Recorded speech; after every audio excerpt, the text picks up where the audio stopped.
سب سے پہلی بات، انسانیت کا اور نوع انسانی کا ازلی اور ابدی دشمن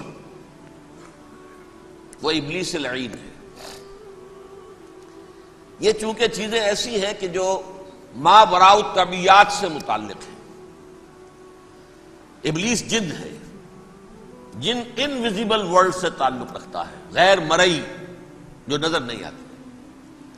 فرشتے انویزیبل ورلڈ سے تعلق رکھتے ہیں، غیر مرئی جو نظر نہیں آتے۔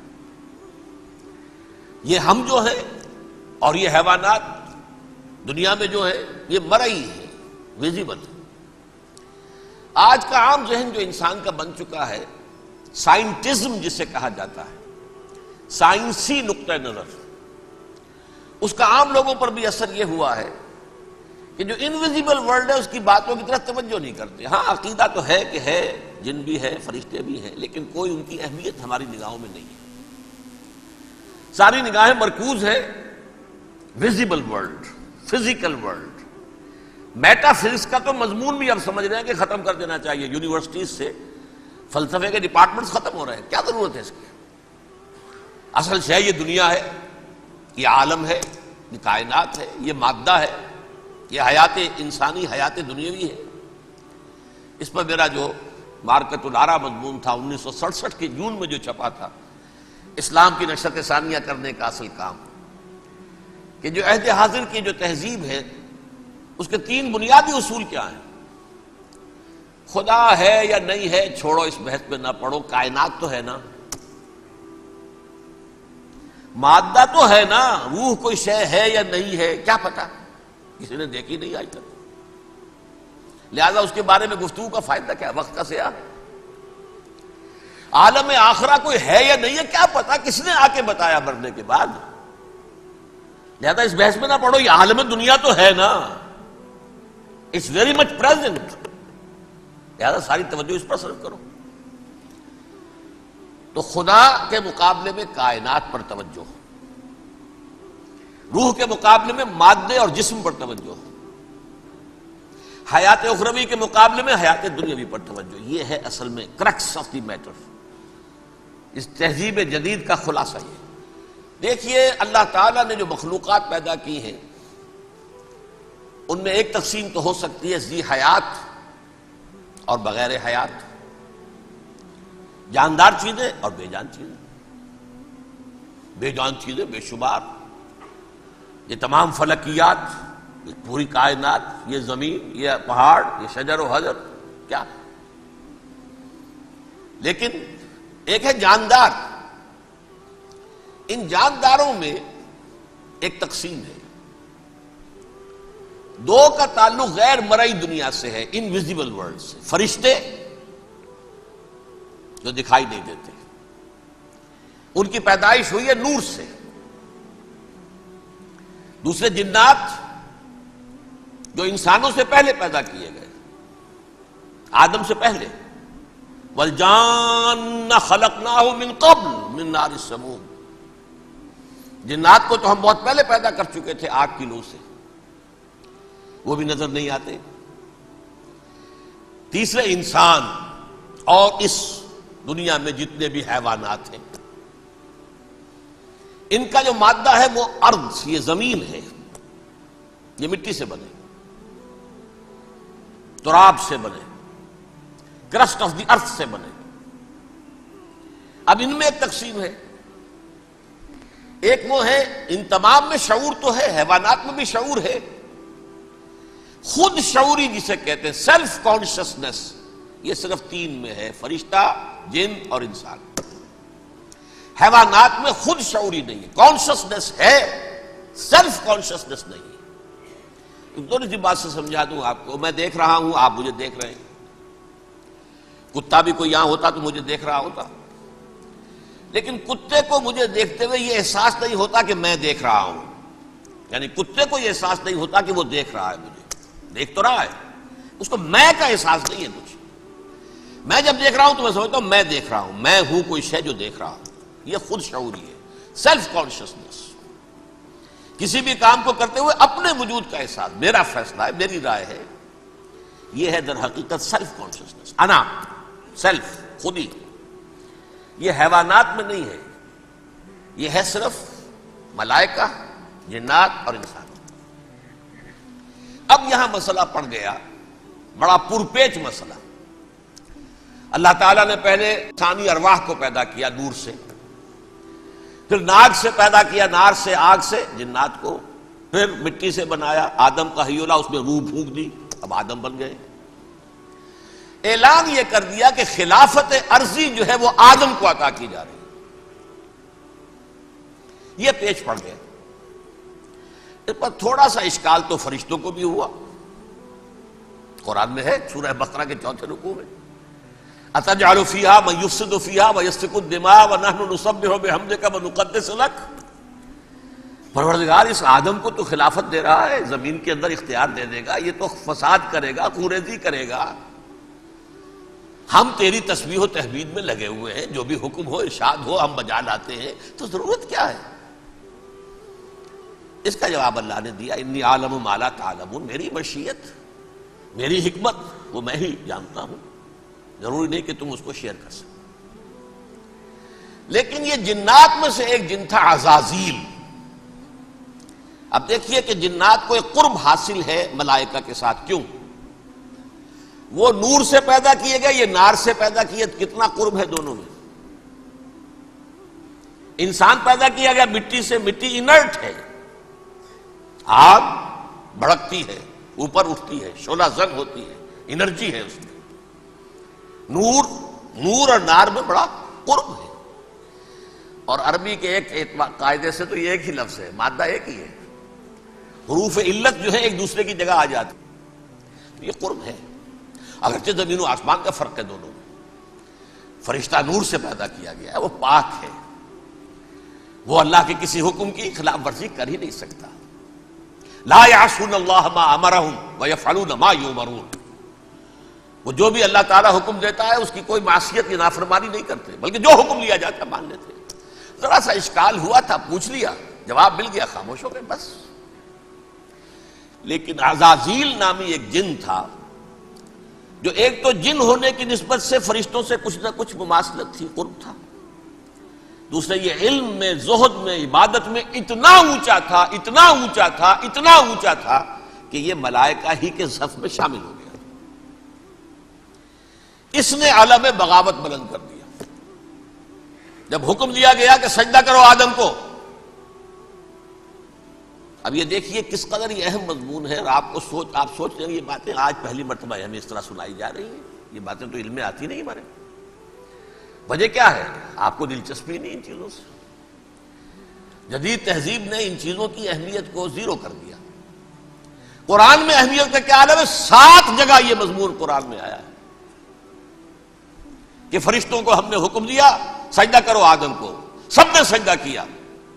فسجد الملائکۃ کلھم اجمعون، سارے کے سارے، کل کے کل، سب نے مل کر سجدہ کیا آدم کو، اللہ کے حکم سے فوراً تعمیل کر دی، الا ابلیس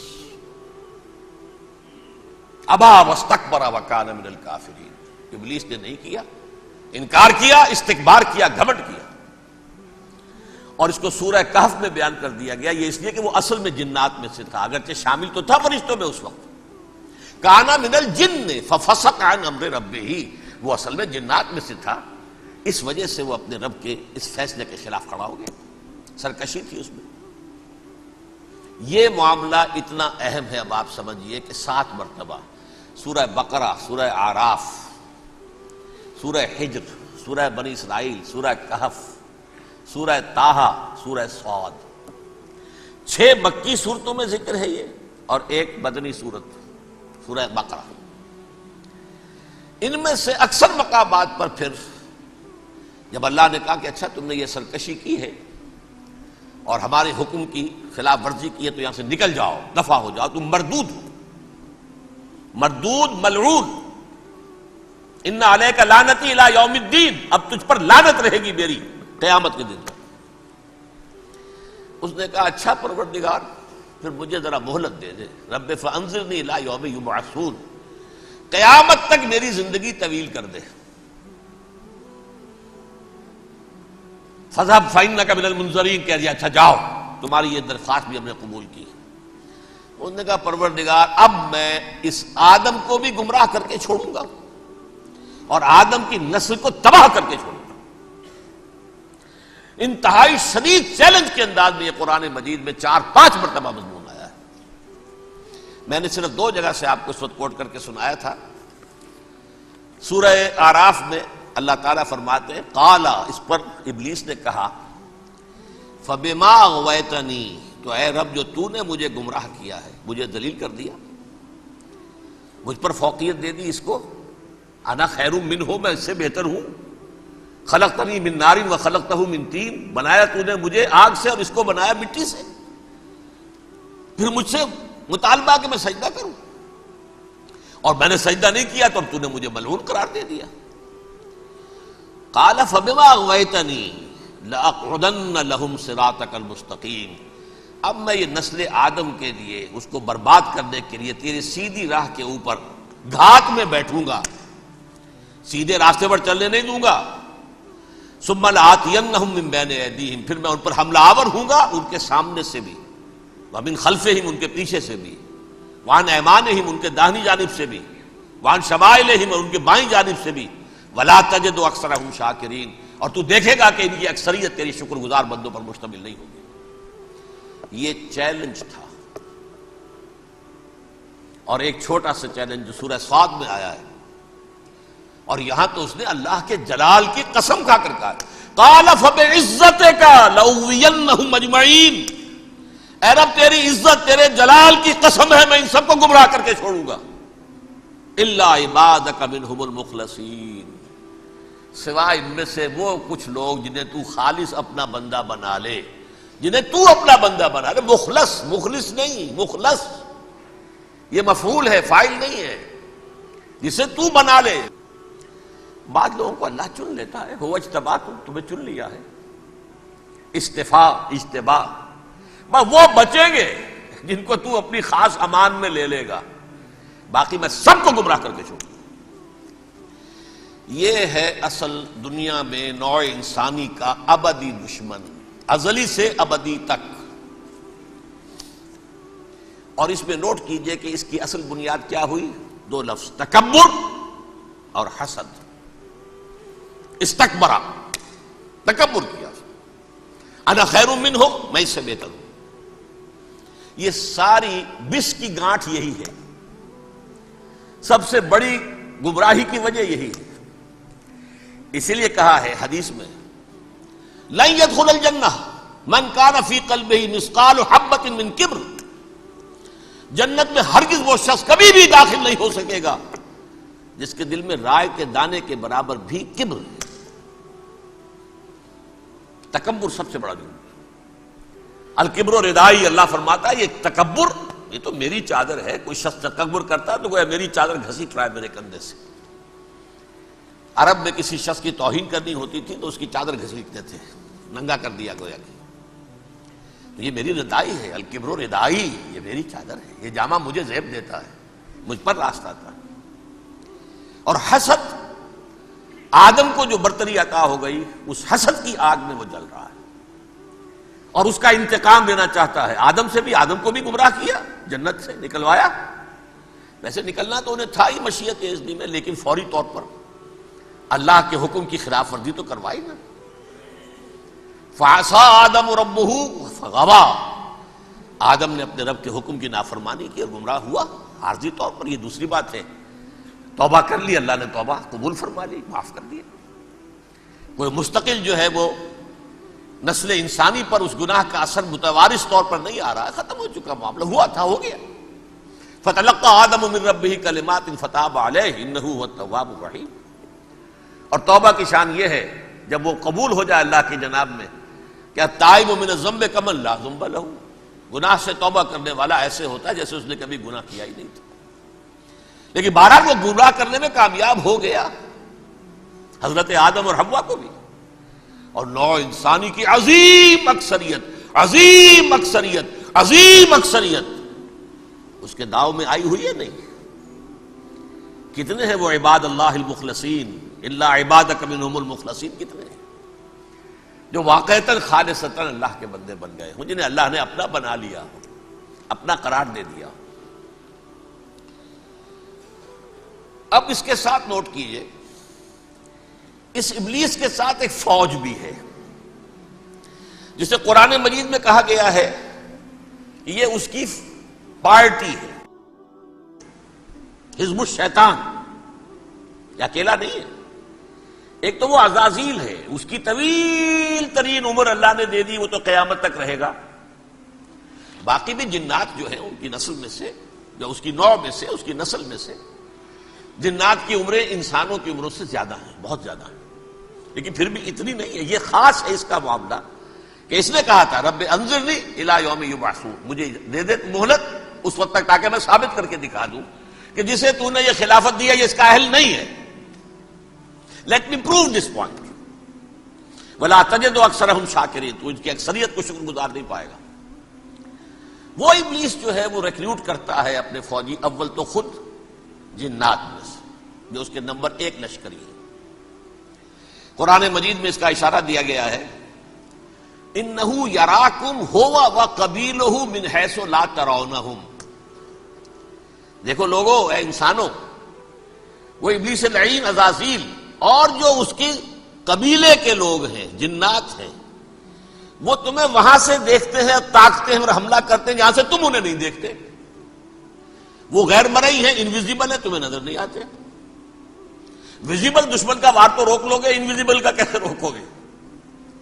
انہو یراکم ہوا وقبیلہ، اکیلا ہی نہیں ہے وہ تو تمہیں تاکتا ہے، تم پر حملہ کرتا ہے، گھات میں لگ کر جو ہے تمہارے اوپر حملہ کرتا ہے، وہ بھی اور اس کے ساتھ اس کے قبیلے کے لوگ جنات بھی، من حیث لا ترونہم، جہاں سے کہ تم انہیں نہیں دیکھتے۔ لیکن اس کے علاوہ وہ انسانوں میں سے بھی ریکریوٹ، رنگ روٹ وہ برپا کر، وہ جو ہے ان کو اپنے پاس رکھتا ہے فوج کے اندر، جس کی سب سے بڑی مثال کیا ہے؟ سورہ مجادلہ میں اللہ تعالیٰ نے منافق، حالانکہ وہ کون تھے؟ بظاہر حضور کا کلمہ پڑھنے والے، حضور کے پیچھے نماز پڑھنے والے، اسلام کا دعویٰ کرنے والے، ان کو اللہ فرماتا ہے اولئک حزب الشیطان الا ان حزب الشیطان هم الخاسرون، یہ شیطان کی پارٹی کے لوگ ہیں۔ وہاں مقابلے میں آیا ہے اولئک حزب اللہ الا ان حزب اللہ هم المفلحون۔ یہ دو پارٹیاں ہیں، حزب اللہ اللہ کی پارٹی جو اس کے مخلص بندے ہیں، وہ اللہ کی پارٹی، اور جو شیطان کے مرید بن گئے اس کے ہاتھ پر بیعت کر لی، لہذا وہ اس شیطان کی پارٹی کے لوگ ہیں، چاہے وہ انسان ہو چاہے جن ہو۔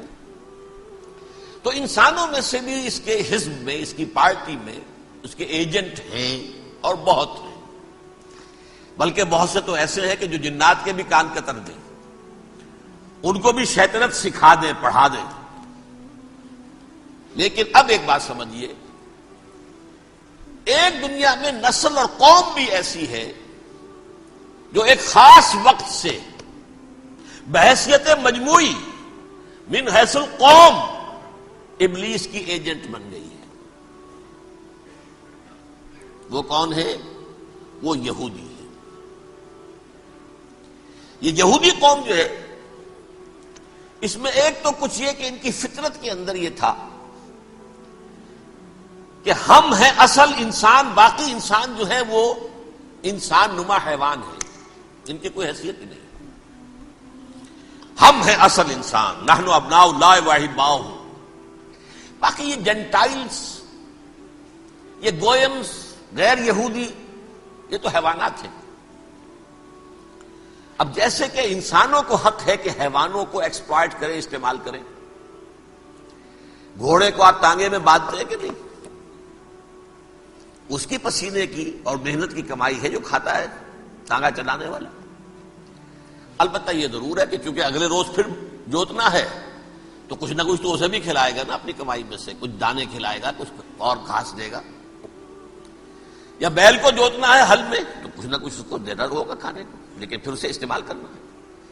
تو ان کا مستقل قول یہ ہے کہ اصل انسان ہم ہیں، باقی پوری نوع انسانی ہمارے لیے حیوانوں کے درجے میں، ہم چاہیں جس طرح انہیں استعمال کریں، ایکسپلائٹ کریں، دھوکہ دیں، جیسے چاہیں، لوٹیں، کھسوٹیں، سب کچھ کریں، بدہضی کریں، ان سے سود لیں، سب کریں، جو بھی ممکن طریقہ ہو، یہ ہمارے لیے ہم ڈومینیٹ کریں گے اور یہ در حقیقت ہمارے اعلی کار ہیں. ایک تو اس اعتبار سے یہود بقیہ پوری نوع انسانی کے دشمن بن گئے. قرآن مجید کی وہ آیت بھی میں نے آپ کو سنائی ہے، وَقَالُوا لَيْسَ عَلَيْنَا فِي الْأُمِّيِّينَ سَبِيلٌ. یہ امیین کہتے تھے نا ان کو، جو غیر یہودی ہیں، کیونکہ ان کے پاس کتاب تھی، تورات تھی، اور کتاب نہیں تھی کسی کے پاس، لہذا یہ ان پڑھ ہے، پاگل ہے، جاہل ہے، امی ہے. ہم ہیں صاحب کتاب، ہمارے پاس شریعت، ہمارے پاس کتاب. یہ لوگ ان پڑھ ہیں، جاہل ہیں. لَيْسَ عَلَيْنَا فِي الْأُمِّيِّينَ سَبِيلٌ. ان امیین کو ہم لوٹیں، کھسوٹیں، دھوکہ دیں، فریب سے جو کریں، چوری کریں، ڈاکہ ڈالیں، جیب کے قطرے، جس طرح بھی کریں ہمارے لیے جائز ہے، ہمارے اوپر کوئی گرفت نہیں ہوگی. اللہ تعالیٰ ہم سے یہ نہیں پوچھے گا تم نے جھوٹ کیوں بولا تھا اس کے ساتھ، تم نے وعدہ خلافی کیوں کی تھی اس کے ساتھ، تم نے کیوں دھوکہ دیا تھا اس کو، تم نے کیوں اس کا مال جو ہے غبن کر لیا تھا، ہڑپ کر لیا تھا. نہیں، ہم پر پوچھ نہیں. اس اعتبار سے ایک تو یہ انسانیت کی دشمنی ان کی گھٹی میں پڑ گئی. اس غلط خیال کی وجہ سے ہم تو بخشے بخشائے ہیں، we are the chosen people of the Lord. ہمیں تو اللہ اگر جہنم میں داخل بھی کرے گا تو صرف چند دن، لن تمسنا النار الا ایاما معدودات. باقی اصل میں تو ہم تو اللہ کے پسندیدہ، نحن ابناء اللہ واحباہ، اس کے بیٹوں کے مانند بڑے چہیتے ہیں، لاڈلے ہیں. یہ باقی دنیا، باقی انسان ہماری چراہ گاہ ہے، جیسے چاہیں چریں، جس طرح چاہے ہڑپ کر جائیں. یہ تو ان کا پہلے سے مستقل معاملہ تھا. لیکن اس کے بعد ان کی تاریخ میں ایک دور وہ آیا جب حضرت مسیح علیہ السلام ان میں مبعوث کیے گئے. یہ 1400 سالہ تاریخ کا کلائمیکس ہے یہود کی. جب کتاب انہیں دی گئی تھی تورات حضرت موسیٰ کے ذریعے، وہ 1400 قبل مسیح کا واقعہ ہے. اس وقت سے لے کر اللہ کا وہ فضل ان پر ہوا، وہ فضل ان پر ہوا کہ کوئی ایک لمحہ ایسا نہیں آیا 1400 برس میں کہ ان کے ہاں کوئی نہ کوئی نبی موجود نہ. یہ تار ٹوٹا ہی نہیں. 2 سے شروع ہوا، موسیٰ، ہارون علیہ السلام، اور 1400 برس کے بعد پھر آخری 2 ہیں، عیسیٰ اور یحییٰ علیہ السلام. یوں سمجھ لیجئے. اور اس کے درمیان یہ تار ہے، اور اس تار میں کوئی ایک لمحہ ایسا نہیں آیا کہ کوئی نبی موجود ہو. اس میں اتار چڑھاؤ بہت سے آئے ہیں، اس کا وہ میرا موضوع نہیں ہے. اس وقت قبل مسیح کی تاریخ جو ہے وہ میرا موضوع نہیں ہے. قرآن مجید میں سورہ بنی اسرائیل کے پہلے رکوع میں اس کا تذکرہ موجود ہے. وَقَضَيْنَا إِلَىٰ بَنِي إِسْرَائِيلَ فِي الْكِتَابِ لَتُفْسِدُنَّ فِي الْأَرْضِ مَرَّتَيْنِ وَلَتَعْلُنَّ عُلُوًّا كَبِيرًا. 2 مرتبہ ان پر عذاب کے کوڑے برسے. پہلے اشوریوں کے ذریعے سے جو شامی تھے، سیرینز اشوری کہلاتے، پھر بابلیوں کے ذریعے سے یعنی عراقیوں کے ذریعے سے، بیبیلونیا نام تھا عراق کا پہلے. ان پر بہت بڑی بڑی تباہیاں آئیں، اللہ تعالیٰ کی طرف سے عذاب آئے. اس کے بعد پھر دوسرے دور میں دوسرا اقتدار کا دور آیا، خربستیاں بڑھ گئیں. تو پہلے گریکس کے ذریعے سے، یونانیوں کے ذریعے سے، اور پھر رومیوں کے ذریعے سے پسوایا گیا.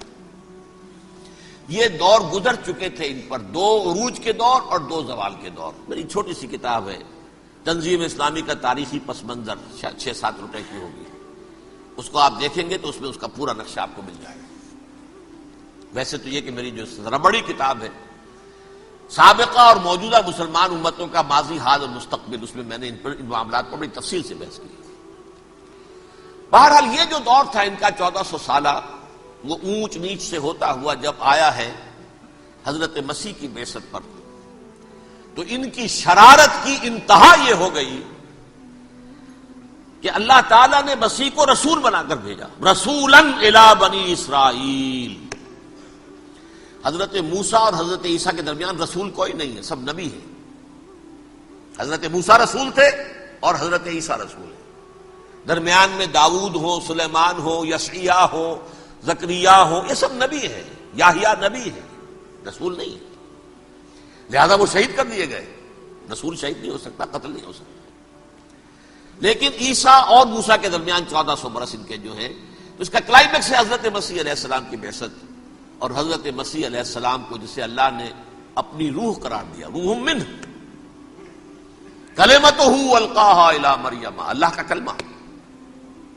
عظیم ترین معجزات. انہوں نے کیا کہا؟ یہ ولد الزنا ہے، حرام زادہ ہے، معاذ اللہ، نقل کفر نہ باشد، یہ جادوگر ہے، یہ مرتد ہے، یہ واجب القتل ہے. اصل حکومت اس حکومیوں کی تھی حکومت، لیکن انہوں نے انہیں آٹونومی دے رکھی تھی، اپنے مذہبی معاملات تم خود طے کر سکتے ہو. تو کائفاس جو اس وقت کا ان کا ہیڈ ربائی تھا سب سے بڑا، اس کی عدالت نے فیصلہ کیا مسیح کو سولی چڑھا دیا جائے. پائلیٹس پونٹس اس کے پاس ان کی یادداشت پہنچ گئی، یہ ہمارا مجرم ہے مذہبی، یہ مرتد ہے، یہ کافر ہے، یہ جادوگر ہے، یہ واجب القتل ہے، اسے قتل کرو، سولی چڑھا دو. خیر وہ لمبی بات ہو جائے گی. اس نے تو اپنے ہاتھ دھوئے کہ صاحب ہمارے پاس کوئی جرم نہیں ہے اس کے خلاف، تم کہتے ہو تو ٹھیک ہے سولی چڑھا دیتے. یہ دوسری بات ہے کہ اللہ نے حضرت مسیح کو اٹھا لیا آسمان پر، ان کی جگہ وہ شخص سولی چڑھا جس نے غداری کر کے گرفتار کروایا تھا، جوڈاس اسکیریوٹ. اس کی شکل اللہ نے بدل دی حضرت مسیح کی سی، اور حضرت مسیح کو فرشتے اٹھا کے اوپر لے گئے، وہ زندہ آسمان پر اٹھا لیے گئے. اور یہ ساری تفاصیل نہ قرآن میں ہے نہ حدیث میں ہے، یہ انجیل میں ہے. لیکن انجیل کون سی؟ برنباس کی انجیل، gospel of the Lord according to Saint Barnabas. یہ حواریین مسیح میں سے تھے، لیکن عیسائی ان کو تسلیم نہیں کرتے، ان کی بائبل کو صحیح نہیں مانتے، کینونیکل نہیں مانتے. 100 انجیلیں تھیں، 104 تھیں جن میں سے 4 چنی ہیں انہوں نے. یہ متی اور جان اور مرکس مارکس یہ ہے، تو یہ 4 انجیلیں ہیں انہوں نے تسلیم کی کہ یہ کینونیکلز ہیں، یہ تو ہیں حقیقی. باقی جو ہے 100 اس کو وہ تسلیم نہیں کرتے. ان میں سے ایک ہے یہ برنباس. اس میں یہ تفصیل ہے کہ اللہ تعالیٰ نے اس شخص کی، جیوڈاس کی، یہودا جیوڈاس اس کو انگریزی میں کہتے ہیں، اس کی شکل بدل دی حضرت مسیح کی سی. وہ گرفتار ہوا، وہ سولی چڑھا. وہ غدار تھا، غداری کی سزا اسے ملنی تھی، وہ مل گئی. حضرت مسیح کو فرشتے 4 اٹھ رہے ہیں. جس کوٹھڑی میں حضرت مسیح مقیم تھے، ایک باغ کے اندر وہ کوش تھے، اس کی چھت پھٹی ہے، 4 فرشتے آئے ہیں، حضرت مسیح کو اٹھا کر لے گئے ہیں، چھت برابر ہو گئی ہے. اس کے بعد وہ شخص پکڑا گیا. بہرحال حضرت مسیح کو اللہ نے اٹھا لیا آسمان. لیکن وہ دن ہے کہ اس قوم کو اب مغضوب علیہم قرار دے دیا گیا. نوٹ کر لیجیے، اصل میں تو ہونا یہ چاہیے تھا کہ رسول کی جان کے در پہ جب کوئی امت ہو جاتی تھی تو اللہ کا قاعدہ یہ تھا کہ اس امت کو نسیہ منسیہ کر دیا جائے. حضرت نوح کی قوم کو ختم کیا یا نہیں؟ حضرت ہود کی نگاہوں کے سامنے قوم عاد برباد کی گئی یا نہیں؟ حضرت صالح کی نگاہوں کے سامنے قوم سمود برباد ہوئی. یہ اللہ کا قاعدہ رہا. سدوم اور عبورہ کی بستیاں حضرت لوط علیہ السلام جہاں بھیجے گئے، مدین کا علاقہ جہاں حضرت شعیب بھیجے گئے، آل فرعون جن کی طرف موسیٰ کو بھیجا گیا، سب ہلاک کر دیے گئے. کیونکہ رسولوں کے بارے میں اللہ کا عذاب، نبیوں کے بارے میں یہ بات نہیں ہے. نبی آیا، اس نے دعوت دی، جس نے مان لیا اچھا کیا، اپنے لیے اچھا کیا، نہیں مانا اس کی اپنی جو ہے عاقبت برباد ہو گئی. دنیا میں کوئی فیصلہ اس کا نہیں ہوتا، لیکن رسولوں کا معاملہ یہ ہوتا ہے کہ دنیا میں وہ اللہ کی عدالت بن کر آتے ہیں. مانو گے تو بچو گے، نہیں مانو گے ہلاک ہو جاؤ. تو اس اعتبار سے وہ مستحق تو ہو چکے تھے اس کے کہ انہیں ہلاک کر دیا جائے. اب اللہ کی کوئی خصوصی مشیت ہے، اس میں کیا حکمت ہے؟ وہ ہے ایک حکمت، میں بعد میں اگر وقت ہوا تو بتاؤں گا. فیصلہ یہ کیا اللہ نے کہ حضرت مسیح کو تو اٹھا لیا زندہ، اور ان کی رسی ابھی مزید دراز کر دی کہ ان کو ابھی مہلت دے دی کہ تمہیں آخری استیصال، جس کو عذاب اکبر کہتا ہے قرآن. سورہ سجدہ جو حضور ہر جمعے کی پہلی رکعت میں فجر میں پڑھتے تھے، وَلَنُذِيقَنَّهُم مِّنَ الْعَذَابِ الْأَدْنَىٰ دُونَ الْعَذَابِ الْأَكْبَرِ لَعَلَّهُمْ يَرْجِعُونَ. چھوٹے چھوٹے عذاب اور ایک بڑا عذاب، جبکہ قوم بالکل برباد، نسیم منسیہ، کأن لم یغنوا فیہا، ایسے ہو جائیں جیسے کوئی تھے ہی نہیں آباد یہاں. لا یرا الا مساکنہم، اب ان کے مسکن نظر آتے ہیں، مکین نظر نہیں آتے. یہ عذاب اکبر جو ہے وہ ان پر نہیں آیا، حالانکہ وہ مستحق ہو گئے تھے اسی وقت.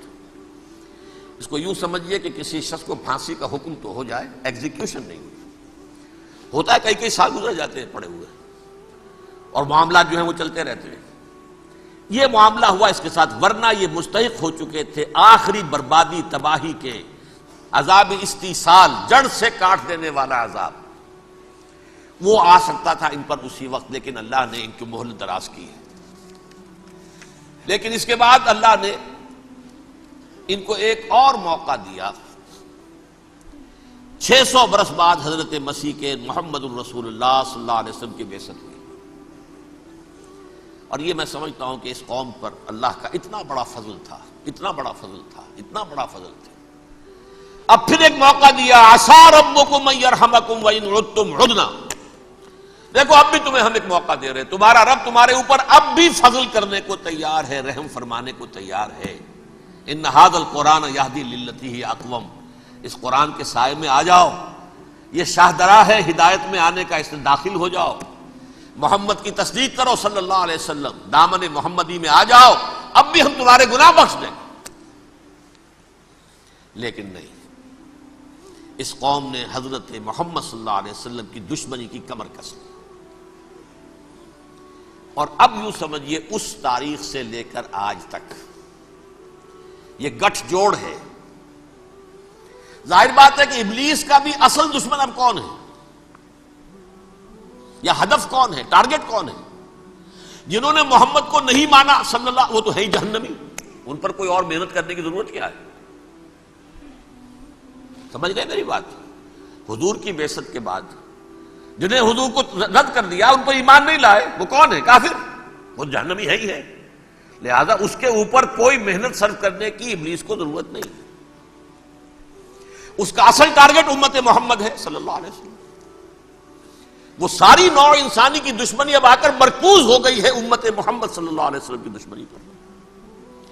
اور اسی طرح یہود کا معاملہ، اگرچہ ویسے پوری نوع انسانی کے دشمن ہیں، انہیں حیوان سمجھتے ہیں، ان کی جان مال اپنے لیے مباح سمجھتے ہیں، جس طرح چاہے لوٹے کھسوٹے کھائیں پیئے انہیں، لیکن اب ان کی بھی دشمنی کا سب سے بڑا مرکز امت محمد۔ کیوں؟ وہی تکبر اور حسد، وہی بیماریاں۔ انہیں تکبر یہ ہو گیا تھا کہ 2000 سال سے یہ نبوت ہماری میراث، ہماری جاگیر، بنو اسرائیل کے اندر سینکڑوں نبی آئے، 3 کتابیں اللہ نے ہمیں عطا کی، یہ کہاں سے آ گیا محمد صلی اللہ علیہ وسلم؟ معاذ اللہ ثم معاذ اللہ، یہ امیین میں سے، یہ جنٹائلز میں سے، یہ گوئنز میں سے، یہ حقیر ان پڑھ، کہاں ہم کہاں یہ نہیں تسلیم کریں گے۔ حالانکہ قرآن کہتا ہے یعرفونہ کما یعرفون ابناہم، ان کے علماء ایسے پہچانتے تھے حضور کو جیسے اپنے بیٹوں کو پہچانتے ہیں کہ یہ آخری نبی ہیں، لیکن تکبر اور حسد کی آگ میں جل اٹھے۔ اب ان کے بھی دشمنی کس سے ہے؟ محمد اور امت محمد صلی اللہ علیہ وسلم۔ یہ گٹھ جوڑ ہے۔ اب دیکھیے، یہ ہے میری گفتگو کا اب تک کی گفتگو کا حاصل، یہ گٹھ جوڑ۔ ایک غیر مرئی دنیا، انویزیبل دنیا کا ابلیس لعین اور جنات میں سے اس کے لشکری فوج، انسانوں میں سے ویسے تو اور بھی بہت جگہ اس کے ایجنٹ ہیں، مسلمانوں میں بھی ہے، لیکن بحیثیت قوم، بحیثیت مجموعی، ایک پوری قوم، ایک پوری نسل جو ہے اس کے ساتھ گٹھ جوڑ ہے۔ ان دونوں کی گٹھ جوڑی کے ساتھ یہ دشمن دون ہیں انسانیت کے، پہلا دشمن ابلیس لعین، عزازیل لعین، اور دوسرے دشمن یہود ملعون۔